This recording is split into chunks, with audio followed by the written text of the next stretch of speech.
பிரதேச மாநிலங்கள் யூபி, உத்தரப்பிரதேஷ்னு இருக்குது. அங்கதான் காசி அங்கதான் இருக்குது. கங்கை அது வழியா தான் ஓடுது. கங்கை 5 மாநிலங்கள்ல ஓடுது. உத்தரப்பிரதேசம் இந்தியாவிலேயே பெரிய மாநிலம் உத்தரப்பிரதேசம். பெரிய ஸ்டேட்னா உத்தரப்பிரதேசம். அங்கதான் கங்கை அது வழியாக ஓடுது. அங்கதான் காசி அங்கதான் இருக்குது. அயோத்தியா அங்கதான் இருக்குது. மிக பல புண்ணியமான இடங்கள் அங்கதான் இருக்குது. வட இந்தியாவில் மிக புண்ணியமான இடம். அதில் பீகாரை ஒட்டி இருக்கிற இடம் பலியான ஒரு ஜில்லா. பழைய சந்திரசேகர் ஒரு பிரைம் மினிஸ்டர் இருந்தார். அவர் இந்த பலியா ஜில்லாவுடைய எம்பியாக போகிறார். இந்த பலியா ஜில்லா தான் சாமியுடைய மாவட்டம். அங்கு ஒரு குட்டி கிராமம் நேரந்தரான்னு கிராமம். உங்க ஊரோட சின்ன ஒரு அங்கே இப்போதான் எலக்ட்ரிக் லைட்டே எட்டி பார்க்குது. இப்போதான் கொஞ்சமாக சிமெண்ட் ரோடே இப்போ தான் போடுறாங்க. யூபிலாம் தமிழ்நாடை கம்பேர் பண்ணால் ஒரு 50 வருஷத்துக்கு பின்னாடி ஒரு 50 ஆண்டுகளுக்கு இல்லை 50 ஒரு 60 ஆண்டுகளுக்கு பின்னாடி உள்ள தமிழ்நாடு மாதிரி தான் இப்போ இருக்குது. இப்போதான் கொஞ்சம் தலைநிறுத்த ஆரம்பிச்சிருக்கோம். சொல்றதுன்னா அப்பள ஒரு பின்தங்கிய கிராமத்திலிருந்து பிறந்து அந்த காலத்தில் பிஏ பார்த்துருக்கிறார். அலகாபாத் 1936 ஒரு பிஏ படிக்கணும்னா அந்த அந்த மாவட்டத்திலேயே 5-6 பேர் தான் இருப்பாங்க அந்த காலத்தில். பிஏ நம்ம ஊர்ல எவ்வளோ இருக்கு பிஏ படிக்கும். 1936 தான் இந்த மாவட்டத்திலேயே ஒரு 3-4 பேர் தான் இருப்பாங்க. அப்படி இருக்கிற காலத்தில் சுவாமி ஒரு அவ்வளோ பெரிய படித்தவர். அலகாபாத்தில் படித்தவர். 2வது உங்க ஆசிரியர் அவரும் பிஎட் பட்ட படிப்பெல்லாம் படித்து அவருக்கு வாத்தியார் வேலை கிடைச்சிது. நமக்கு தான் கிடைக்கணும். நிறைய பேர் பிஎட் எம்எட்லாம் படிச்சுட்டு இருக்கீங்க. உங்களுக்கு தான் வேலை கிடைக்கணும். சாமிகிட்ட வேண்டிட்டு இவங்க எல்லாம் வாத்தியார் ஆகி கொடுக்குங்க சாமி. அதனால அவருக்கு அந்த காலத்தில் வேலை கிடைச்சிது. பீகாருங்கிற இடத்துல ஒரு ஹெட் மாஸ்டராக ஒர்க் பண்ணிருக்காரு. அப்படின்னா இந்த டிகிரி படித்தா டைரெக்டாக காலேஜ்லேயே பிரின்சிபாலாக கொடுப்பாங்க. அந்த காலத்தில் சுவாமி ஒரு எச்எம்மாக இருந்திருக்காங்க. ஆனால் அவருக்கு சிறு வயதிலிருந்தே அவருக்கு ஒரு இறை நாட்டம். அதுதான் அவருடைய அவங்களாம் அவதார புருஷர். அதாவது இறைவன் ஒரு மனித ரூபமாக பிறந்திருக்காரு அந்த ஊர். முதல்ல அவங்களுக்கு ஒரு சின்ன வாழ்க்கை வேணும். அதுக்காக கொஞ்ச காலம் வாழ்ந்துறாங்க. அப்புறம் வெளியே வந்துடுவாங்க. பகவான் சாட்சாத் பரம்பொருள். எனக்கு பகவான் யோகிராம் சொன்னால் தான் ஒரு இறைங்கிறத எனக்கு நேரடியாகவே காட்டியிருக்காரு. சுவாமி வேற, கடவுள் வேற. கடவுள் தான் சுவாமி. என்னுடைய இயேசு அவர் தான். என்னுடைய அல்லாவும் அவர் தான். என்னுடைய யோகி எல்லாமுமாக காட்சி தந்தார். அப்பேற்பட்ட சாட்சாத் பரம்பொருள் தெய்வம் தான் பகவான் யோகிராம். எந்த வயது குறை கிடையாது. அதை தனிவர் விஜயகாரன் சொல்லிக்குவார். ஒரு வேஷம் கட்டிக்கிட்டாரு. தன்னை வெளிப்படுத்தாமலே ரகசியமாக உட்காந்து என்ன செய்யணுமோ செஞ்சுக்கிட்டே இருக்கு. ஞானிகள் அப்படிதான் இருப்பாங்க. சுவாமி அந்த இடத்துல ஒரு சாதாரண குடும்பத்துல பிறந்து வர படிச்சு. ஆனால் சிறு வயதிலே அவருக்கு ஒரு நாட்டம். ஒரு மாதிரி சின்ன வயசா இருக்குது. அவங்க ஊர் எப்படி இருக்குன்னா கங்கை. நான் சுவாமி இடத்துக்கே போயிடும். நம்ம பின்னாடி போவோம். அந்த மாதிரிலாம் கொஞ்சம் வளர்ந்து போறோம். ஏன்னா ஒரு நாள் நம்மளும் சுவாமி பிறந்த ஊருக்கு போறோம். வட இந்தியா போறோம். காசி பார்க்குறோம். அயோத்தியா பார்க்குறோம். நம்ம நர்தலாவும் போறோம். நம்மளாம் போய் பார்க்குறோம். ஏன்னா கூட்டு போய் நர்தலாலாம் போய் பார்க்குறோம். கங்கை சுவாமி வீட்டோட அப்படி ஓடி போனா ஒரு 100 அடியில கங்கை ஓடுது. கங்கைனா கடல் மாதிரி ஓடுது. சுவாமி கங்கையில நல்லா ஸ்விம் பண்ணுவார். சுவாமி பெஸ்ட் ஸ்விம்மர். நல்ல கங்கையில எல்லாம் குறுக்க பாஞ்சி ஓட முடியாது. நம்ம ஊர் ஆறு மாதிரில கங்கையில எல்லாம் நீந்தனா தனி டேலண்ட் வேணும். அதுக்கப்புறம் அடிச்சு கொண்டு போயிடும். அதை குறுக்காக நீந்தணும். நேரம் நீந்த கிராஸ் பண்ணி தான் அந்த கரை, இந்த கரையில் அந்த கரைக்கு போயிடுவோம். சுவாமி அந்த நீச்சல் பயிற்சி சின்ன வயசுலேயே அங்கே உண்டு. கங்கை கரையில் பிறந்ததுனால அந்த மாதிரிப்பட்ட ஒரு கிராமத்தில் பிறந்து வளர்ந்தவர். அப்படி இருக்கும்போதே அந்த கங்கை கரை வழியாக சாதுக்கள்லாம் வரும். அந்த காலத்துல யாரும் சொல்லி 1930 இப்போ இன்னைக்கு 100 வருஷத்துக்கு முன்னாடி 2030 வரும்போது 1930 அந்த காலகட்டங்களில் சாமி சின்ன குழந்தையா இருக்கும்போது அங்கே தங்கிடுவாங்க. தீ வளர்த்து அதில் பஜனை எல்லாம் பாடிட்டு இருப்பாங்க. நமக்கு பாடலாம் இன்னொரு உட்காந்து பாடுவாங்க. அவங்கெல்லாம் எப்படின்னா இமயமலையிலேருந்து ஸ்டார்ட் பண்ணி கல்கத்தா வர வருவாங்க. அதுக்கு கங்கா பரிக்கிரமாக கங்கை நதி இமயமலையில் உற்பத்தி ஆகுது. கடலில் போய் எங்கே கலக்குன்னா கல்கத்தாவில் போய் கலக்குது. 5 மாநிலங்களை கடந்து மேற்கு வங்காளத்தில் இருக்கிற கல்கத்தாவில் போய் தான் கடலில் கலக்குது. அவங்க என்ன பண்ணுவாங்க, கங்கையை அங்கே இருந்து இமயமலையில் வடகரையில் வருவாங்க. வடக்கு கரை வழியாக அப்படியே கல்கத்தா வரை நடந்து போய் கல்கத்தாவில் போட் வச்சு தெற்கு கரைக்கு திரும்பி தெற்கு கரை வழியாக திரும்பி போய் பிடிப்பாங்க. கங்கையை பறிக்கிறோம்னா திருவண்ணாமலையில ஈஸி. ஒரு மலை இருக்குது, 14 கிலோமீட்டர் சுற்றி வந்தால் அதை முடிச்சிடலாம். கங்கையை எப்படி பறிக்கிறோம்? ஒரு ஆறு இல்லை. அந்த ஆறினுடைய துவக்கத்தில் வடகரையில் ஆரம்பித்து தெற்கு இந்த கிழக்கு எண்டு வருவாங்க. கல்கத்தாவில் போட் வச்சு இந்த பக்கம் இந்த கரை வழியாக திரும்பி போய் அது கங்கோத்தரில் போய் முடிப்பாங்க. இப்படி பண்ணிட்டாங்க அந்த காலத்தில். பல வருஷங்களாக இந்த கங்கா பரிக்கிரமான்னு இது ரொம்ப ரிஸ்கியில் பல உயிர் போயிடும். ஏன்னா பல காடுகள் வனங்களை கடந்து வருவாங்க. இந்த நகரங்களாக அந்த காலத்தில் ஒரு வசதியும் கிடையாது. அந்த கரை ஓரமாக நடந்து வருவாங்க. அங்கெல்லாம் நீங்கள் பனிக்கரடிகள்லாம் உண்டு. நான் இமயமலையில் கரடியெல்லாம் பார்த்துருக்கேன். சிறுத்தையெல்லாம் பார்த்துருக்கேன். இமயமலையில் உத்தரகாசிங்கிற இடத்துல இறந்து ஒரு 8:40 நான் ஒரு பஸ்ஸில் உட்காந்துருக்கேன். ஒரு 2 கண்ணு இப்படி மின்னுக்குது. பார்த்தா பக்கத்தில் பாறை அது ஒரு சிறுத்தை நிற்கிது. இவ்வளோ பக்கத்தில் சடத்த டிரைவர் ஏதோ கண்ணாடி போடுன்னு சொன்ன டக்குன்னு போட்டேன். நான் அவ்வளவு அவர் கண்ணாடி முறை திறக்காதுன்னு சொன்னான். நான் காற்று வரணும்னு சொல்லி திறந்து வச்சுருந்தேன். டக்குனு பார்க்க அந்த இமயமலையில் அந்த பஸ் அப்படி ஏறி போகுது உத்தரகாசிங்கிற இடத்துல அந்த பாறையில் அப்படி நிற்குது ஒரு சிறுத்தை. ரெண்டு கண் அந்த லைட்டில் பொழுது ஒரு செகண்டா பஸ்ஸுக்குள்ள பாஞ்சிடும். அப்படிப்பட்ட இடங்கள் எல்லாமே இதெல்லாம் அவங்க கடன் தான் வந்துருக்காங்க. நான் வந்து இப்போ நான் 96, 97 சொல்றேன். அவங்க அந்த 1930s அவங்க அந்த மாதிரி இடங்களெல்லாம் கடந்து தான் வந்திருக்கிறாங்க. இன்னைக்கு காலையில் கூட நாங்கள் 6 மணிக்கு வரும்போது மான் துள்ளி வந்து எங்களுடைய சிவசேலத்தில் நாங்கள் 6 மணிக்கு எந்திரிச்சு அப்படி பாருங்க ஒரு புள்ளி மான் அப்படி இங்கே வண்டிக்கு முன்னாடி கிராஸ் பண்ணி அப்படி நிற்குது. ஆஹா பகவான் அப்படின்னு ஒரு காட்சி. உங்க ஊருக்கு வரும்போதே மேலே ஒரு மானுடைய தரிசனம். மான்கிறது வள்ளி வள்ளி அந்த குரத்தி தானே, அதனால வள்ளிங்கிற அந்த மானனை தரிசனம் பண்ணிட்டு தான் நாங்கள் இங்கே வந்திருக்கிறேன். அதனால காலையில் அந்த மான் தரிசனம் சாமி கொடுத்தாரு. அழகான புள்ளி மான் வெளிநாடு அழகாக திரும்படி பார்த்து அப்படி நிற்குது. அதனால இப்போ அன்றைக்கு அந்த வனங்கள் வழியாகலாம் அந்த அவங்க நடந்து வந்துருக்கிறாங்க. அப்படி வருகிற வழியில தான் சாமியுடைய கிராமம். அப்போ அந்த கிராமத்தில் ஒரு ஆள் தங்குவாங்க. இவர் போய் அவங்க தீலாம் வளர்த்து வடக்கில் ரொம்ப குளிராக இருக்கும். அப்போ தீ வளர்த்து சுற்றி எல்லாருக்கும் அது வடகனை படுத்துவாங்க. இதான் அவங்க வாழ்க்கை. அப்போ அப்படி இருக்கும்போது சாமி அங்கே போய் சின்ன வயசுல கேட்க அவங்க போய் வந்த இடங்கள் பார்த்த ஊர்களை இதை பற்றியெல்லாம் பேசிட்டு இல்லை அதெல்லாம் கவனிப்பாங்க. அப்போ அவங்களுக்கு என்ன பண்ணுவாரு, வீட்டிலேருந்து ரொட்டிலாம் முடிக்க கொடுப்பாங்க சாப்பிட்டு.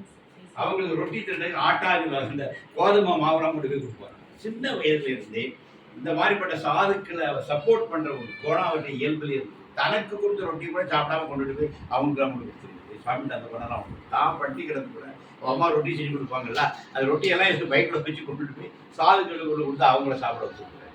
இந்த மாதிரி சாதுக்களை ஆதரிக்கக்கூடிய ஒரு குணம் சின்ன வயசுலேயே சாப்பிட்டு அது ஒரு தெய்வம், ஒரு தெய்வ தன்மை இருந்ததுனால தெய்வத்தை தேடி நடக்கிறவங்க எல்லாம் அவருக்கு வேண்டியவங்களா இருக்காங்க. அவங்களுக்கு சாமி உதவக்கூடிய ஒரு பெரிய குணம் சின்ன வயசுல இருக்கு. இது ஒரு விஷயம். அப்போ அந்த வயதுல 2 விஷயம் சாமி சொல்லுங்க. சாமி தன்னுடைய பழைய வாழ்க்கை பற்றி ரொம்ப சாமி வாழும்போது பெருசாக சொல்றாரு. இவர்தான் நல்லதாலாம் கண்டுபிடிச்சு சாமி இருக்க வர இந்த பிச்சைக்காரனுக்கு காசிக்கு பக்கத்துல கங்கை கரையில ஒரு சின்ன கிராமம், அவ்வளவுதான் சொன்னாரு. ஊர் பேரு, அவருக்கு திருமணமான தகவல், அவருக்கு 4 பிள்ளைங்க செய்தியோ பகவான் சொன்னதே இல்லை. பின்னாடிதான் அதெல்லாம் நாங்கள் கண்டுபிடிச்சது. ஆனா சுவாமி சொல்லும் பொழுது 2 சம்பவத்தை சொன்னார். இந்த பிச்சைக்காரனுக்கு 2 சம்பவம் வாழ்க்கையில் முக்கியமான விஷயம். அதுதான் முக்கியம். ஒரு முறை 13 வயசு அவங்க வீட்டுக்கு பின்னாடி ஒரு கிணறு ஒன்று இருக்கும். அந்த கிணறு இருக்கு. அந்த கிணத்துல தண்ணி அரைச்சி கொடுப்பாரு அம்மா. சும்மா அந்த வாழை வச்சு பட்டெல்லாம் கொடுப்பீங்க. அப்படி கொடுத்துட்டு இருக்கும்போது ஒரு அழகான பறவை வந்து அந்த அந்த மறுக்கரையில் இந்த வட்டமான கிணறு இவருக்கு தண்ணி அரைக்கிறாரு. அந்த மறுக்கரைக்கு ஒரு அழகான பறவை இருந்தாரு. இது அந்த பறவை பார்த்தோன்னா ஒரு அழகா இருக்கு. கையில் அந்த கயிறு வச்சால அதை விளையாட்டா அப்படி ஒரு வீசி வீசினார் அந்த பறவை மேலே. அது தாங்கிற பறவை உடனே பறவை துடிச்சு போயிடும். விஷ்ணு விளையாட்டாதான் அப்படி போட்டாரு. அது மேலே பட்ட அந்த பறவைக்கு குட்டி போய் அந்த பறவை எடுக்கிறார். அது அப்படியே துடிக்கு பதட்டமாயிட்டு அந்த அழகான பறவை இப்படி பண்ணி கொண்டு நேரம் ஓடுறாரு கங்கை கரை. அவங்க எப்படின்னா கங்கை தண்ணி எடுத்து வாயில ஊற்றிட்டா அது குழைச்சிடாதா அப்படிங்கிற சின்ன வயசுல கங்கை கரைக்கு ஓடி தண்ணி தான் ஊற்றுற அது கரையை கீழே போட்டு பறவை அவங்களுக்கு ரொம்ப சோகமாக இருக்கு. அந்த பறவை அப்படியே கங்கையில விட்டு அது கரையிலே படுத்துது. வீட்டுக்கே வரல. அன்னைக்கு ராத்திரி கொடுத்து அந்த கங்கை கரையிலேயே படுத்து கிடந்துச்சு. அவருக்கு என்னன்னா அப்போ அவருக்குள்ள ஒரு பெரிய கேள்வி, இந்த அழகான பறவை இறந்து போறதுக்கு நான் ஒரு காரணமாயிட்டேன், அநியாயமா ஒரு வீரை கொண்டுட்டேன் அப்படிங்கிற அந்த ஒரு பொருத்தல். 2வது என்ன ஆச்சரியம், இந்த அழகாதான் இந்த பறவை பறந்துட்டு இருந்து திடீர்னு இந்த பறவை எப்படி ஆயிடுச்சு. அப்ப இதுக்குள்ள என்ன இருந்து என்ன வெளியே போயிடுச்சு, இந்த உயிர் வெளியே போயிருக்கா, அது என்னதுன்னு யோசிக்கிறேன். அப்போ ஒரு அழகா நம்ம இருக்கிறோம், நமக்குள்ள ஒரு ஆற்றல் இருக்கு. இறந்தாச்சுன்னா அந்த ஆற்றல் வெளியே போயிருது. இப்போ அந்த ஆற்றல் எங்க போகுது, அது என்ன ஆற்றல்? இந்த ஆன்மீகமான ஒரு தேடல் அவருக்குள்ள அந்த 13 வயசுல இருக்கு. டீனேஜ்ங்கிறது ரொம்ப முக்கியம். ஏஜ் ஆஃப் 13ங்கிறது வந்து அந்த குழந்தைகளுக்கு சில புதிய கேள்விகள் உருவாகிற ஒரு நேரம். பகவானுக்கு இந்த மாதிரி கேள்வி இருக்குது. இது 13 வயசு. அப்புறம் 3 வருஷம் கழிச்சு 16 வயசு ஆகும்போது திடீர்னு அவருக்கு தோணி இருக்கீங்கன்னா போகக்கூடாதுன்னு ஃபேமிலிக்கு பைசாவே எடுக்காம ட்ரெயினில் ஏறி உட்காந்தாரு. அப்படியே போயிட்டார். எங்கே போயிட்டு ட்ரெயின் காசிக்கு போயிருக்காரு. எங்கே வடக்க போகுதா தெற்க போகுதா அப்படின்னு அவர் தன்னை மறந்து அப்படியே போயிருக்காரு. யாரோ ஒருத்தர் அவருக்கு காசி நிற்கிற கையில் கொடுத்துருக்காரு. இறங்கினப்பதான் காசின்னு தெரியும். அப்படி நிற்கிறாரு. அப்போனா அந்த அது ஒரு பெரிய அந்த காசி கோபுரம் பெருசாக தெரியும். ரயில்வே ஸ்டேஷன் ஒரு 5 கிலோமீட்டர் நடந்தே போகிறார். போய் அந்த விஸ்வநாதர் ஆலயத்தில் போய் நிற்கிறார். நேரம் அந்த ஆலயத்துக்குள்ளே போய் இருக்கிற சுவாமியை பின்னாடி சொல்லுவார். அந்த ஆலயத்துடைய கர்ப்பகிரகத்தில் போய் நின்று என்னை அப்படியே ஒரு பெரிய ஒளி சூழ்ந்து எனக்கு ஒன்றுமே தெரியல. எங்கே பார்த்தாலும் ஒளியாக இருந்தது. அடியனுக்கு ஒரு சின்ன அனுபவம் இருக்குது. கம்ப்ளீட் ஒளியாக இருக்கும். அந்த ஒளிக்குள்ளே நம்ம இருப்போம், வேறு எதுவும் தெரியாது. ஒளி மட்டும்தான் இருக்கும். சொல்லப்போனால் நம்மளே அந்த ஒளி ஆயிரும். நம்ம காணாமல் போயிடும். அந்த ஒளி மட்டும்தான் இருக்கும். அந்த பேரொளி பின்னாடி தான் தெரியும். காசினாலே என்ன தெரியுமா, காசிங்கிற வார்த்தைக்கு அர்த்தம் பேரொளி. காசினாலே ஒரு பேரொளி, அது இறைவனுடைய ஆற்றல், இறை ஆற்றல் அந்த காசியில் முழுசா இருக்கு. பகவானுக்கு முதல் தடவை என்ன கிடைச்சிருக்குது, காசியினுடைய பேரொளி அவருக்கு கிடைச்சி அவர் அந்த பேரொளிக்குள்ளேயே கலந்து கொஞ்ச நேரம் அவருக்கு எந்த உணர்வும் இல்லை. அவர் அந்த பேரொளிக்குள்ளேயே இருந்திருக்காரு. கொஞ்ச நேரம் கழிச்சு எல்லாம் விளையிருக்கு. அப்புறம் வந்து ஒரு 7 நாள் அங்கே சுற்றி தெரிஞ்சிருக்காரு. அந்த ஹரிச்சந்திரா காட், இந்த மணிக்கரியா காடங்கெல்லாம் அந்த பிடங்களை எரிப்பாங்க. காசிங்கிறதே ஒரு மயானம். அங்கே படங்கள் எல்லாம் எரிப்பாங்க. அதெல்லாம் போய் சாமி பார்த்து அப்புறம் அப்படியே நடந்து 5 கிலோமீட்டர் போயிருக்காரு. புத்தர் ஞானம் பெற்ற இடம், புத்த கயாலாம் அங்கே இருக்கு. புத்தர் ஞானம் பெற்ற அவரும் வந்தது காசிக்கு தான், சாரநாத் அந்த இடத்துக்கு பேர். காசி அந்த இடத்துக்கு பேர் சாரநாத். அங்கே ஒரு மான்களுடைய அங்கேயும் மான் இருந்தது. அந்த மான்கள் இருக்கக்கூடிய ஒரு கார்டன், அதெல்லாம் வந்து புத்தர் இருந்தார். இருக்கும்போது அவர் முதலாக அவர்கள் பெற்ற ஞானத்தில் அவர் வாயை திறக்கிறது. ஞானம் பெற்றாச்சுன்னா வாயை அடைச்சிடும், அவங்களால பேச முடியாது. பல ஞானிகள் மௌனியார்கள் என்னன்னா ஞானம் சித்து முழுமையாக கிடைச்சிட்டா அவங்களால பேச முடியும். கண்டவர் விண்டிலர், நான் பேசிட்டுன்னா நான் கண்டவர் விண்டிலர், விண்டவர் கண்டிலர். நாங்கள் ரொம்ப பேசுகிறோன்னா எங்களுக்கு ரொம்ப தெரியாது, நீங்கள் புரிஞ்சுக்கணும். என்ன நீங்கள் ரொம்ப பேசுனா அவங்களுக்கு நிறைய தெரிஞ்சிருக்குன்னு அர்த்தம். இது சொல்லுன்னா இது ஒரு விஷயம். அப்போ அப்படியே அந்த புத்தருக்கு முத வாய் திறந்த இடம் தான் சாரநாத். அவர் ஞானம் பெற்றார், புத்த கையால் வச்சு ஞானம் கிடைச்சிது. அப்படியே நடந்து வந்து இந்த சாரநாத்தில் வந்து உட்கார்ந்து இருக்கும்போது அவருடைய பழைய நண்பர்கள் 3 பேர் வராங்க. வந்து பார்க்குறாங்க, இவன் இன்னும் பழைய ஆள் இல்லை, பழைய சித்தார்த்தன் தான், ஆனால் இவன் பழைய சித்தார்த்தன் இல்லை, இவன் ஏதோ ஒரு மாற்றம் தெரியுது, நீ ஏதோ உனக்கு கிடைச்சிருக்கு, என்னதான் உனக்கு கிடைச்சி சொல்லுன்னு சொல்கிறாங்க. அப்போ தான் அவர் என்ன கிடைச்சுன்னு அவர் நினைச்சு பார்க்குறாரு. போனது யார், இப்போ வந்திருக்கிற சித்தார்த்தன் யாருன்னு சொல்லி புத்தர் தான் பெற்ற ஞானத்தை முதலாக எடுத்து சொன்ன இடம் சாரநாத். இங்கே தான் இந்த அசோகர் ஸ்தூபி இருக்கு, அசோக ஸ்தூபி அது அங்கே தான் இருக்கு. அப்புறம் இந்திய நாட்டு அரசியல் சென்று ஒரு தர்ம சக்கரம் இருக்கு பார்த்தீங்களா, நம்ம பைசாலையெல்லாம் இருக்கலாம், அசோக சக்கரம் அதுவும் அங்கே தான் இருக்கு. இதெல்லாம் அங்கே உள்ள இடம் தான். அசோகர்ங்கிற மகாராஜா புத்தர் நினைவாக உருவாக்கின ஸ்தூபி, அந்த அசோக தர்ம சக்கரம் எல்லாம் அங்கே தான் இருக்கு. அந்த இடத்துக்கிட்ட போய் சாமி நிற்கும் போது அவருக்கு திருப்பியும் ஒரு டிரான்ஸ் சீரிஸ் வரும், தன்னை இழந்த ஒரு நிலை வரும். புத்தனுடைய அருண் அவர் கிடைக்கிறார். விஸ்வநாதர் கோயிலில் அது ஒரு அலைகள். அவர் திருப்பி புத்தனுடைய இடத்துல போய் நிற்கும் போது அங்கே அவருக்கு ஒரு பேரலை வரும். அந்த அனுபவத்துக்கு உள்ளாகிறார், அதையும் சாமி வாங்குறாரு. திருப்பி அங்கேருந்தே நடந்து வரார். 5-6 கிலோமீட்டர் திருச்சிருக்காரு. திருப்பி 7-6 முடிஞ்சுன்னா ஒரு ட்ரெயின் ஏறி வீட்டுக்கு வந்து பழையபடி படிச்சுட்டார். படித்தாரு, பிஏ வர காலேஜ் இது முடிச்சு, இன்டர்மீடியட் முடிச்சு, டிகிரி முடிச்சு, அப்புறம் படிப்பெல்லாம் தொடருது. அப்படி இருக்கும்போது தான் திடீர்னு அவருக்கு என்ன ஆகுது, ஒரு இறை நாட்டுக்கு அவங்க ஊரில் இன்னொரு சுவாமி இருந்தார். அவருக்கு பேர் கபாடியா பாபா. கபாடியா பாபானா சட்டி சாமி, நம்ம ஊருக்கு சட்டி சாமி இருக்கும். கையில் ஒரு மண் சட்டி வச்சுருக்கோம், அதை வச்சு அப்படியே வருவார். ரொட்டி தீதியே, ரொட்டி தாங்கம்மா கொடுத்தார். ஒரு வீட்டில் வந்து ஒரு தடவை கேட்பார், கொடுத்தா அவங்க 2 இடத்துல விட்டுட்டு. நம்ம இப்போ இருக்கிற ஆள் மாதிரி இல்லை. 1 ரூபா பட்டா நல்லா பார்க்கலாம், நீனே வச்சுக்கலாம். ஆனால் 10 ரூபா பட்டா நம்மளை பிச்சைக்கார மாதிரி பார்ப்பான். இப்போ நீங்கள் 1 ரூபா பட்டா கூட ஒரு மேலேங்களையும் பார்ப்பான் பிச்சைக்காரன். 1 ரூபா பட்டா மாதிரி எங்கேயோ ஒரு டீ கூட சரி 10 ரூபா போடியான்னு சொன்னாங்க. ஆனால் மினிமமே 10 ரூபாய்க்கு போச்சு. ஆனால் இவர் அப்படி வந்து கொஞ்சம் நல்ல சாதனை ஒரு தடவை தான். ரொட்டி தீதியும் கேட்பார், கொடுத்தா கேட்பாரு, அப்படி போயிட்டு இருக்கு. அது மாதிரி இருக்கும். அப்படி இருக்கும்போது சாமி அவர் கூடயே ஓடுறார். அந்த சாதம் அந்த வீட்டில் இருக்கார். அவர் யார் தெரியுமா, அவர் ஒரு பெரிய ஜஸ்டிஸாக இருந்தவர், பெரிய ஜட்ஜி கல்கட்டா.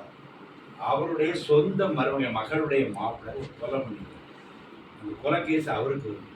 அதுக்கு அவரே தீர்ப்பு எழுத வேண்டிய ஆகிட்டு. அவர் நேர்மையான அதிகாரி, மருமனுக்கே கொலை தூக்கு தண்டனை தீர்ப்பு எழுதி.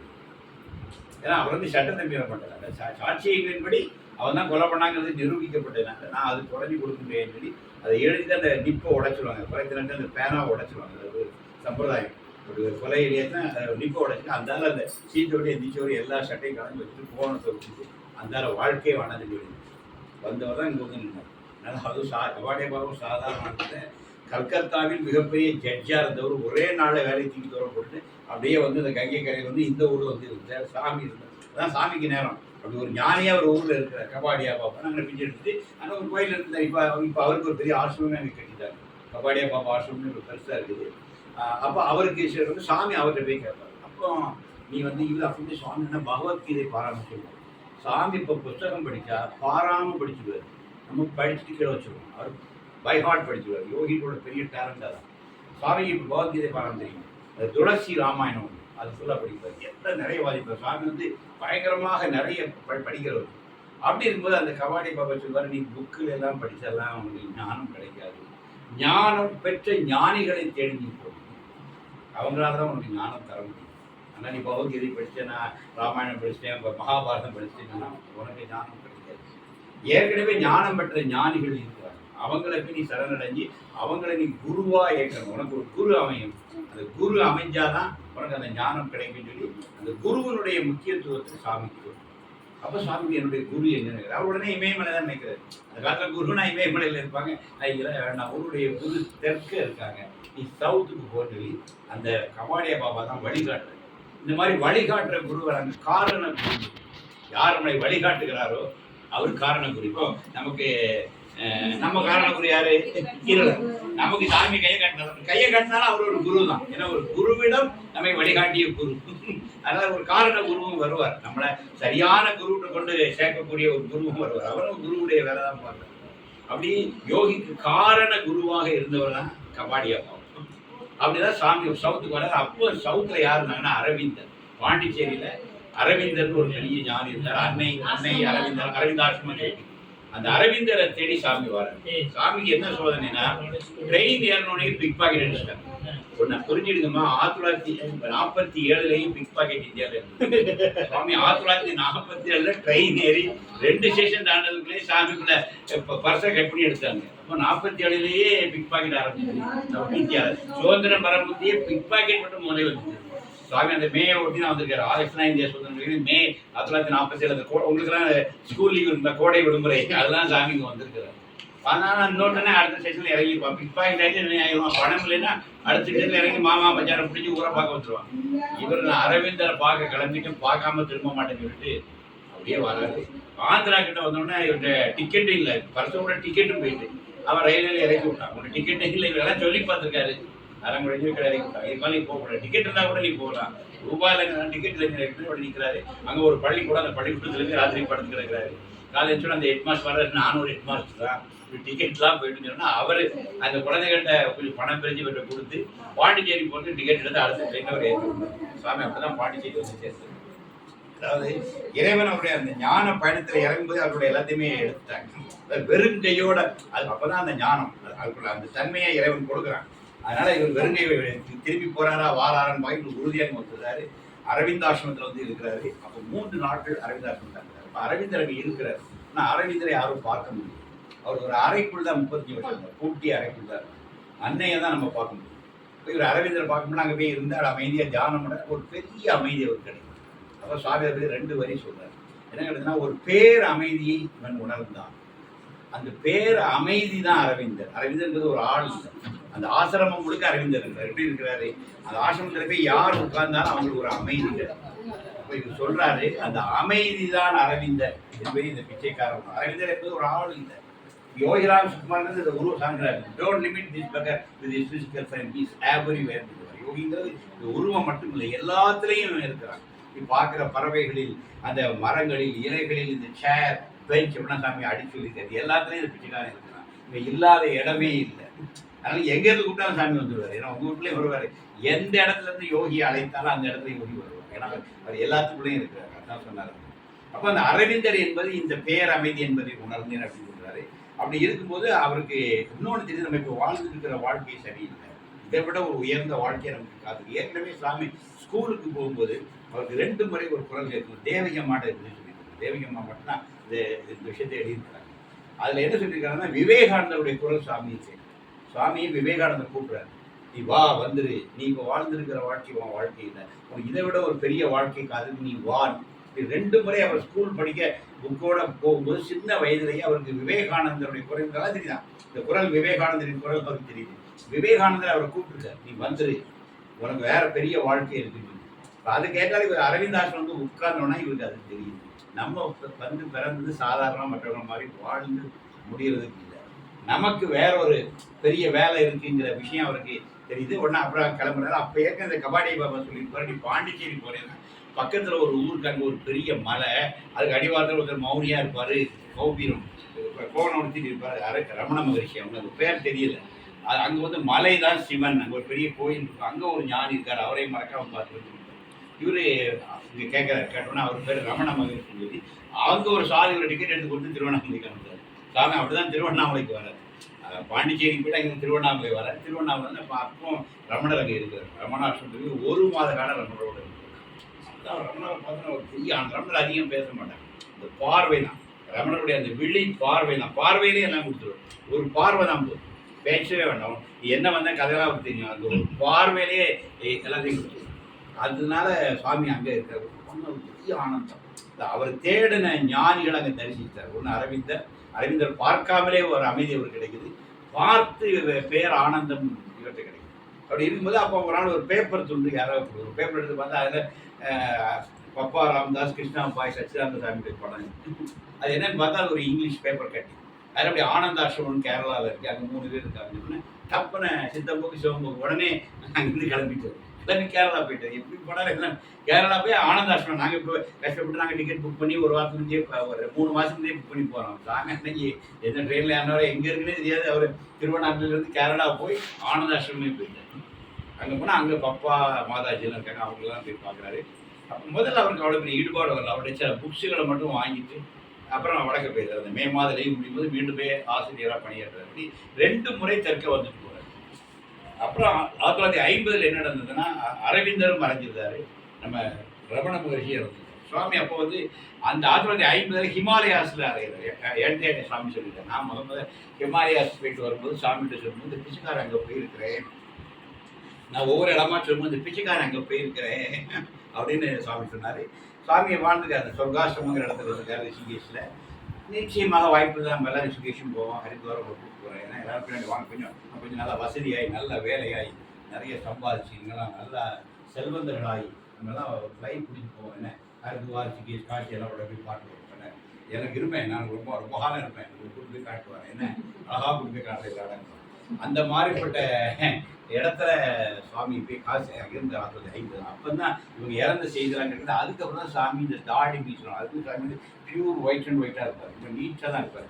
ரொம்ப ஒரு அப்படி ஒரு நல்ல வாழ்க்கை, ஒரு டிசிப்ளின்டு ஆளாக தான் இருப்பார். அதுக்கப்புறம் தான் அவருக்கு ஒரு எல்லாத்துலேயும் ஒரு பிடிக்கலாம் போய் தாடி மீச்செல்லாம் வந்து அப்படியே இருக்கிறார்.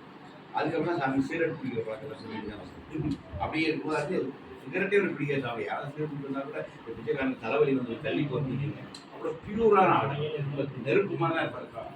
அப்படி இருக்கும்போது அவருக்கு திடீர்னு 52ல் திடீர்னு தோணுது எல்லாத்தையும் விட்டுட்டு அந்த நேரங்களுக்கு பின்னாடி எங்கெல்லாம் சத்தம் மாட்டார். அதுக்காண்டி சாரி பிச்சைக்காரன் செஞ்சதப்ப நீங்கள்லாம் பண்ணக்கூடாது, நீங்களாம் உங்கள் ஃபேமிலியில் இருக்கணும், குடும்பத்தோட தான் இருக்கணும். சாமிட்டு எப்படின்னா தனியாக போனால் ரொம்பலாம் பண்ண மாட்டார். ஃபேமிலியோடு போனால் நல்லா கைத்தி காசு சொல்லிப்பார். நான் எப்போ போனாலும் என்னை என் முதல்ல நறுக்குவார்.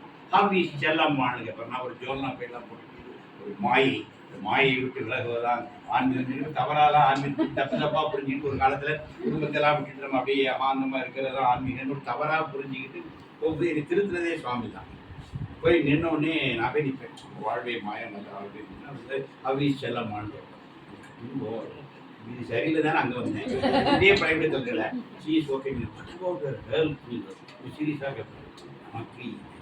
நம்ம கிளம்பும்போது நல்ல நல்ல கல்வியில் தானே இருந்தால் நல்லா இருந்தால் சொல்கிற அவங்க இருக்க மாட்டாங்க. அப்படி அங்கேருந்து கை மை ஃபாதர் பிளஸஸ் செல்லம்மான்னு இங்கே வந்து கேட்டால் அந்த நேரம் இவங்க ஆஃபீஸில் மூச்சு திணறி சாமி கை தூக்கணும். அதே நேரத்தில் இவருக்கு திருநெல்வேலியில் மூச்சு திணறல் வந்து சீட்டில் இருக்க முடியாமல் லேடி பஸ்ஸில் நான் ஒரு மாதிரி ஈஸியாக 10 மணி நேரம் சொல்லியிருந்தேன். 10 நிமிஷத்தில் சரியாகிட்டு அந்த 10 நிமிஷம்லாம் சாமி எனக்கு கேட்குறாரு. 12:10 சாமி திருவண்ணாமலை கரெக்டாக கேட்குறேன். பொண்டாடி எப்படி இருக்கா, உடம்பு எப்படி இருக்கு, நல்லா தானே இருந்தா, நீ அவதானே அப்படின்னு போயிச்சா, நல்லா தான் இருக்கான்னு.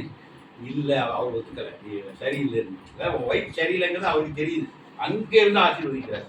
திருவண்ணாமலையிலேருந்து கை தூக்குனா திருநெல்வேலியில் வந்த மாதிரி காணாம போயிருக்கு. இதுதான் யோகி. நேரடியாக பார்த்தவங்க நாங்கள். அப்படிப்பட்ட ஒரு அனுபவம் சாமிக்கு உண்டு. அப்போ அவர் என்ன பண்ணாருன்னா, don't repeat the mistake what this beggar has committed. Leave be where you are. எங்கே இருக்கியோ அங்கேயே நீ ஒரு கிரகஸ்தனா தான் இருக்கும். என்ன தொழிலோ அந்த தொழிலை பாரு. எந்த தொழிலும் குறைஞ்சதில்லை. உங்களுக்கு என்ன தொழில் இறைவன் தந்திருக்கானோ செய்யும் தொழிலே தெய்வம். அந்த திறமை தான் நமது செல்வம்னு ஒரு பழமொழி. செய்கிற தொழிலை நம்ம நேசித்து நல்லா சிறப்பாக செய்யணும். எதுவாக இருந்தாலும் தனியார் வேலை பார்த்தாலும் ஒரு விவசாயியாக இருந்தால் கூட அந்த விவசாயத்தையும் நீ முழுசாக நல்லா செய். என் தந்தை உனக்கு அருள் பாதிப்பார். அதை எப்படி சொல்லுவாங்க, உனக்கு என்ன வழங்கப்பட்டது அதை திருப்தியாக ஏற்றுக்கிட்டு அந்த பணியை நீ திருப்தியாக செய்யும். இன்னைக்கு அது நஷ்டம் தரலாம், அன்னைக்கு அது கஷ்டம் தரலாம். ஆனால் தொடர்ந்து நீ நல்லதே செஞ்சுட்டு ஒரு நாள் அது உனக்கு நல்லதாக மாறும். இதுதான் சாமி சொல்றாரு. எப்படி விஷத்தை உண்டு அதை அமுதமாக பார்க்கடலை கடையிறாங்க, விஷம் விழுது. நான் சிவபெருமான் என்ன பண்ணாரு, விஷத்தை தாய் எடுத்து சாப்பிட்டு நமக்கு அமுதத்தை தந்துட்டாரு. அது மாதிரி வாழ்க்கைங்கிற கடலை நம்ம கடையும் போது சில நேரம் விஷம்தான் விழும். நீ பயந்துடாத. அந்த விஷத்தை நீ பொறுத்துக்கிட்டேன்னா அந்த விஷமே அமுதமாக மாறும். நீ நினைச்சிட்டு இருக்கிற கஷ்டமே உனக்கு ஒரு வரமாக மாறும். எது சாபம் நினைச்சிட்டு இருக்கையோ அந்த சாபம் உனக்கு வரமாக மாறுங்கிறது தான் யோசிக்கிறார். அதனால பகவான் என்ன சொல்றாரு, யார் யாருக்கு என்ன என் தந்தை, சுவாமி வந்து தந்தை தான் சொல்லுவார். கடவுள் என் தந்தை என்ன தந்திருக்கிறாரோ அதை அப்படியே ஏற்று நீங்கள் அந்த இடத்துலயே தொடர்ந்து நீங்கள் நியாயமாக வாழ்ந்துட்டு இருக்கீங்க. என் தந்தை உங்களை படிப்படியாக மேலே கொண்டு வரும். இதுதான் சாமி சொன்ன ஆசீர்வாதம். இது எல்லாருக்குமே இப்போ நீங்கள் என்னென்ன பொறுப்பில் இருக்கீங்களோ அந்த பொறுப்பில் உங்களுக்கு திருப்தி இல்லாட்ட கூட அந்த பொறுப்பை சிறப்பாக நிறைவேற்றுங்க. உங்களுக்கு நல்ல ஒரு பொறுப்பு சாமி உயர்த்தி செய்கிற வேலையை சிறப்பாக செய்யணும். வீட்டு வேலையை ஹவுஸ் ஒய்ஃபாக இருந்தால் கூட நல்ல வீட்டை இருக்கணும், அழகாக சமைக்கணும், அழகாக துணியெல்லாம் துவைக்கணும், அழகாக படிச்சு வச்சுங்க. ஆனந்தாசிரமம் தான் இருக்காங்க. ஆன்மீகங்கிறது ஒன்றும் இல்லை. காலையில் படுக்கையில் படித்து எந்திரிச்ச உடனே அந்த படுக்கையை நீட்டாக படித்து வச்சு கோவையை படித்து வச்சு அந்த படுக்கையை தொட்டு கும்பிட்டு இருக்கணும். கேட்டியா அழுதி இது எனக்கு ஆனந்தாசிரமம் மாதிரி. ஏன்னா இந்த படுக்கை தான் இரவு நான் படுப்பதற்கு எனக்கு வசதி பண்ணி கொடுத்தது. இந்த படுக்கைக்கு நன்றி. இந்த டூ வீலர் எடுக்கிறோம், ஏன்னா டெய்லி 45 கிலோமீட்டருக்குள்ளேருந்து வேலைக்கு பஸ் ஏறது கொண்டு விடுது. அப்போ இரவில் டெய்லி அந்த வண்டியை ஒரு அந்த வண்டி தானே சுமந்துட்டு வந்து அங்கே இருந்து வர இந்த பழமை ஏன்டே விட்டுருக்கேன். நான் என் பசங்களை பண்ணி கொடுத்துருவேன். இப்போ இல்லை, நான் அந்த காலத்துலேயே கொண்டுருவேன். ஏன்னா அந்த டூ வீலர் தானே என்னை எல்லா இடத்துக்கும் கொண்டுட்டு போகுது. அதனால் அதை தொட்டு கொண்டுருக்கோம். எப்படி சொல்கிறாங்க, நம்ம வாழ்க்கையில் எல்லாமே தெய்வம் தான் சொல்கிறோம். சைக்கிளும் தெய்வம். நீ வேலை, அதனால தான் நம்ம வந்து ஆயுத பூஜை அன்றைக்கி நம்ம வேலை செய்கிற கருவியெல்லாம் வச்சு கும்பிட்றோம்ல. இப்போ கொத்தனார்னா அவருடைய கருவியெல்லாம் வச்சு அதுக்கு சந்தனம் போட்டு வச்சு பண்ணுறோமா? அந்த சரஸ்வதி பூஜைக்கு அடுத்த நாள் பண்ணுறோமா? இப்போ டிரைவர்ஸ்னால் அந்த வண்டிக்கு சந்தனம் குங்குமம்லாம் வச்சு ஆயுத பூஜை அன்னைக்கு நம்ம வாழைப்பழையெல்லாம் அதை கட்டி பூலாம் கட்டி கும்பிட்றோமா? இது நம்மகிட்ட இருக்குது. நம்முடைய பண்பாட்டில் அது இருக்க தான் செய்யுது. நம்ம வந்து நம்முடைய தொழில் கருவிகளை ஆயுத பூஜை அன்னைக்கு வச்சு வணங்கத்தான் செய்யறோம். சரஸ்வதி பூஜைக்கு அடுத்த நாள் இந்த பழக்கம் நம்மள்ட்ட ஏற்கனவே இருக்குது. இது என்றைக்கும் இருக்கணும்னு சொல்கிறோம். அதாவது நமக்கு வேலை நமக்கு கிடைச்சது இருக்கலாம். உங்களுக்கு இதோட பெரிய வீடு வேணும், இதை விட நல்லா வேணும்னு இருக்கலாம். அவங்க ஆசை தப்பு ஒன்றும் இல்லை. ஆனால் இப்போ கிடைச்சதுக்கு நன்றி சொல்லணும். கிடைத்ததற்கு நன்றி சொன்னாதான் இதை விட பெரிய விஷயத்த பின்னாடி பகவான் கொடுத்தாரு. இது யோசனையுடைய மிக முக்கியமான கிடைத்ததற்கு இறைவனுக்கு நீ நன்றி சொல்லணும். இது உனக்கு என்ன கிடைக்கணுமோ அது பின்னாடி அவரே தருவார். என் தந்தை வந்து my father's work is always perfect. என் தந்தையின் பணி எப்போதும் சரியாகவே இருக்கும். ஆனால் சில காலங்கள் அது கிடைக்கும். நீ நினைக்கிற மாதிரி இருக்கலாம். நீ நினைச்ச நேரத்துலையும் கிடைக்காது, நீ நினைக்கிற மாதிரியும் கிடைக்காது. ஆனால் நீ நினைக்காத நேரத்தில் நினைக்க முடியாத அளவுக்கு பெருசாக என் தந்தை உனக்கு தருவார். இது உண்மை. சுவாமியுடைய கிரேஸ் அப்பதான் பெருசு. நீ கேட்டது மாதிரி கிடைக்காது, கேட்கும் போதும் கிடைக்காது. ஆனால் கேட்காம இருக்கிற நேரத்தில் சுவாமி நீ எதிர்பார்க்காத அளவு பண்ணி கொண்டு போய் அவ்வளோ ஸ்ட்ராங்கான ஒரு பொசிஷனில் கொண்டு வர. அதுதான் யோகி. அப்படியே அவரை கிளம்பி வராரு. அப்புறம் 52 வந்து நேராக பப்பா ராமதாஸ் வராரு. அதனால ஒரு வாரம் இருக்கிறாரு. அப்போ அங்கே எல்லாருக்கும் மந்திர உபதேசம் கொடுக்குறாரு. ஓம் ஸ்ரீராம் ஜெயராம். இவரும் போய் கேட்குறாரு. சீட்டு அந்த இடத்துல நடப்படியிலே உட்காருங்கிறார். வச்சு அவருக்கு இந்த மந்திரம் கொடுக்குறாரு. ஓம் ஸ்ரீராம் ஜெயராம் ஜெய் ஜெயராம். இந்த மந்திரத்தை தான் அவருக்கு குரு உபதேசமாக கொடுக்குறாரு. Go and chant this Ramam 24 hours. மற்றவங்களுக்குலாம் கொடுத்து அனுப்பிடுவார். இவருக்கு மட்டும் என்ன சொன்னார், 24 மணிக்கு இந்த நாமத்தை சொல்லுது. அதனால இவர் அப்படியே ஓடி போகிறார். பக்கத்தில் ஒரு துண்டு இருக்கு. சுவாமி 7 நாட்கள் அப்படியே உட்காந்துருக்காரு. ஒன்று அன்ன ஆகாரம் ஒன்றும் சாப்பிடும். குரு சொன்ன வார்த்தையை அப்படியே செய்கிறார். 24 மணி நேரம் நாம சொன்னார். சாமி இங்கிலீஷ்ல சொல்வார் 7 nights and days fast. Father killed this beggar in 1952 himself. 1952 7 பகல் 7 இரவு கழிந்தது. இவன் ராமநாமம் மட்டுமே சொல்லிக் கொண்டிருந்தான். அப்போது தந்தை இவனை கொன்று விட்டார். அந்த பழைய ஆள் பேர் புது ஆள் வாராத சாமி. தந்தை இவனை கொன்று விட்டார். அப்புறம் இவனுடைய எதுவுமே இல்லை. இவனை தந்தையை இப்போது வழி நடத்துகிறார். அது சுவாமி சொல்வாரு, உங்களையெல்லாம் என் தந்தை தான், உங்களையும் என் தந்தை தான் வழி நடத்துறாரு. ஆனால் உங்க ஈகோ வழியா நடத்துறாரு. நான் செய்யறேன், நான் அதை பண்ணிடுறேன், நான் இதை பண்ணிடுறேன். நம்ம எல்லாம் இந்த நான் வலுப்பட்டு உங்களுக்குள்ள நானுக்குள்ள இருந்து அவர் செய்யறாரு. இந்த பிச்சைக்காரன்ட்டு அதுவே கிடையாது, நேரம் அவரே செஞ்சிருந்தார். உங்களுக்குள்ளும் உங்களை நடத்துவது இறைவனா, என்ன நடத்துறது இறைவனா ஒரு சின்ன வித்தியாசம். உங்களுக்குள் நான் என்கிற உணர்வில் இருந்து அவங்கள வழி நடத்துறாங்க. ஏன்ட்ட அந்த நானே கிடையாது, அதனால அவரையே வழி நடத்துறது. நம்ம அவர் சொன்னா அது அப்படியே பலிக்குது. அவர் இறைவனாகவே ஆயிட்டாருன்னு சொல்றாரு. 0 ஆயிட்டார். மிச்சத்தில் இறைவன் தான். அந்த இறை வந்து முழுமையா அவங்களுக்கு கூட வந்து நான் சொல்லும்போது அங்கே ஒன்றும் உள்ள வர முடியும். எப்படி நான் ஒருத்தர் உட்காந்துட்டு இருக்கான்ல, அப்போ எவன் வர முடியும்? நான் ஒன்றும் இல்லைன்னு சொல்லிப்பாரு, ஆண்டவன் உள்ள. சிம்பிள். நீங்கள் பூஜ்ஜியம் ஆகிட்டா பகவான் உள்ள உரைக்கிறார். நீங்கள் நான் சொன்னீங்கன்னா பகவான் கொஞ்சம் வர முடியாது. இடம் கிடையாது. நீங்கள் தான் எப்பயும் உட்காந்துருக்கிற, நீங்கள் உள்ள விட மாட்டேட. இதுதான் விஷயம். அந்த அளவுக்கு சுவாமி 52 தன்னை இழந்து இருந்தார். அவருக்குள் ராமன் வந்து விட்டார். அதுலேருந்து சுவாமி அப்படியே கிளம்பி வந்தார். அதனால் பப்பா சொல்கிற எங்கே போகிறான்னு கேட்குறாரு. அருணாச்சலம் சொல்கிறார். அவருக்கே தெரியாத வாயில் தான் அங்கேயே போய் சொல்கிறார். 7 வருஷம் இங்கெல்லாம் சுற்றி அலைஞ்சிருக்கிறார். அலைஞ்சிட்டு கடைசியில் திருவண்ணாமலையில் 1959 இருந்தார். 2001 அண்ணாமலை இருந்தார். அப்படியே அங்கேயே இருந்தார். 50 ஆண்டுகள் அப்படியே ஒரு பிச்சைக்காரனோட இருக்கலாம். அதில் நினச்சி பாருங்க, 36ல் பிஏ படித்து ஒரு பெரிய குடும்பத்தில் இருந்து எல்லாத்தையும் விட்டுட்டு ஒரு விசிறி, ஒரு ஒரு சிரட்டை, அந்த சிரட்டையில் ஏதாவது பிச்சை போட்டு வாங்கி சாப்பிட்டுக்குவார்.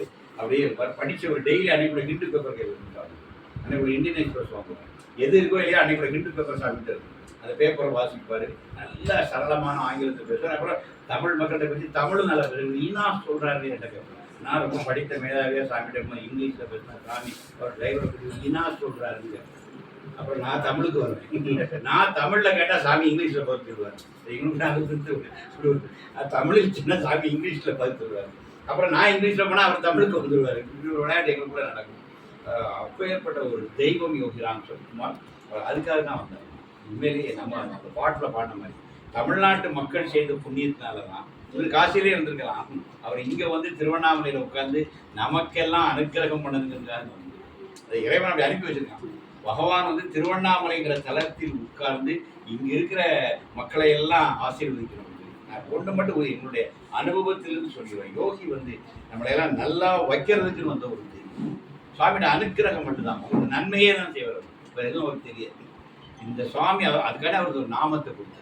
இது எந்த கண்டிஷன் கிடையாது, நீ குடிக்கணும், பல் வளர்க்கணும், அதெல்லாம் எந்த கண்டிஷன் கிடையாது. நீ இந்துவாக இருக்கணும், முஸ்லீமாக இருக்கணும், எதுவும் கிடையாது. சாமி நாமத்துக்கு எந்த கண்டிஷன் கிடையாது. யார் வேணாலும் சொல்லலாம். நீ அது வந்து எந்த கண்டிஷன், நீ வந்து யோகிராம் சுகுமார், யோகிராம் ஜெயகுமார், அவ்வளோதான் சொல்லி என் தந்தை ஓடோடி வந்து உதவுவார். எவ்வளோ சொல்கிறார் பாருங்க. இதை சொன்னால் போதும். என் தந்தை இதில் நம்பிக்கை வேணும். எனக்கு இருபது வருஷமாக நிறைய விஷயத்துக்கு வந்தார். அவர் தைரியமாக அவங்கள்ட்ட சொன்னார், இதை சொல்லுமா சரியா போகுன்னு சொல்றாரு. அது நடந்தது. அந்த பிள்ளை நாம சொல்றது அது நடந்தது. அப்போ சாமி சொல்வார், faith is more than any god or any religion. நம்பிக்கை தான் கடவுள். கடவுள் நம்பிக்கை, நம்பிக்கையே கடவுள். அந்த வார்த்தை வந்து அங்க அப்போதைக்கு எங்களுக்கு வந்து என்னன்னா ஒரு தெய்வம் சொன்ன மாதிரி இருக்கிறதுனால அதை எங்களுக்கு ஒரு பேலன்ஸ் பண்ற மாதிரி. கண்டிப்பா நீ அந்த யோகா இருந்த நாமத்தை மட்டும் சொல்லு. என் தந்தை ஓடோடி வந்து உதவார். இப்படி சொல்லுறாங்க. தந்தைங்கிறது கடவுள். கடவுள் ஓடோடி வந்து உதவார். அவர் உனக்கு உதவுக்கு தான் நின்றுட்டு இருக்காரு. நீ இந்த நாமத்தை மட்டும் சொல்லிட்டே அவர் ஓடி வந்து உனக்கு ஹெல்ப் பண்ணுவார். இது உண்மை. நாங்கள் வாடும் உதாரணம். ஒரு பாட்டு கூட பாட முடியாமல் இருந்தேன். இவ்வளோ உலகம் முழுக்க போய் பாட வச்சு நீங்கள் எல்லாருக்கும் பாட்டு சொல்லி கொடுக்குற பாட்டு டீச்சராக வாங்கி கொடுத்தாரு. நான் எனக்கு இருந்தாருண்ணா அதுதான் யோகி. நான் கம்யூனிஸ்ட், கடவுள் நம்பிக்கையே இல்லாத 32 சாமியை பார்க்க போகும்போது எனக்கு இறை நம்பிக்கையெல்லாம் கிடையாது. நான் வேற மாதிரி ஆளு. எதை எப்படி மாற்றானே எனக்கே தெரியாது. ஏன்னா என்னைக்கு மாறனே எனக்கு தெரியாது. எனக்கு தலைகீழ மாற்றிப்பேன். என் வாழ்க்கையே இறைப்பணிக்காகவே மாற்றிடுவேன். அப்போ சுவாமி ஒரு நாத்திகனை ஆத்திகனாக்கி தன் பணிக்கு எடுத்துக்கிறார். ஒரு பாட்டு கூட பாட முடியாமல் இருந்தாலும் தனக்கு பஜன்ஸ் பாடக்கூடிய ஆளாகவே மாற்றி விட்டார். அப்போ அதுதான் இறைவன், அதுதான் இறையாக்கும். யோகிராம் சுகுமார் சாட்சாத் பரம்பொருள். தெய்வம் என்பது அடையாளம். இந்த விஷயம் நம்ம எதிர்பார்க்காத வாழ்க்கை வச்சு எதிர்பாராத விஷயங்களை செஞ்சிருக்கோம். என் தந்தையின் போக்கு புரிந்து கொள்ள முடியாத புதிரான நம்பிக்கை. என் தந்தையினுடைய போக்கை யாரும் புரிஞ்சுக்க முடியாது. கடவுள் வந்து உங்களுக்கு புரியுற மாதிரி அவர் இருக்க மாட்டார். உங்களை அப்படி செஞ்சு விடுவார். நீங்கள் அப்படியே எல்லாம் போச்சு சொல்லி டப்புன்னு வந்து செஞ்சு விடுவார். இதுதான் இறையாற்றல். ஆனால் அதான் சாமி நம்பிக்கை மட்டும் நடக்கும். நம்பிக்கையோடு இந்த நாமத்தை சொல்லி. ஏன்னா குரு பார்க்க கோடி நன்றி. இன்னைக்கு நான் என்ன பண்ணிக்கிட்டு இருக்கேன், அவரை உட்கார வச்சு இப்போ உங்களையெல்லாம் பார்க்க வச்சு. இப்போ இங்கே என்ன நடக்குது, குரு உங்களையெல்லாம் நீங்கள் அவரை பார்க்கறதால அவர் உங்களை பார்த்துட்டு இருக்கிறார்.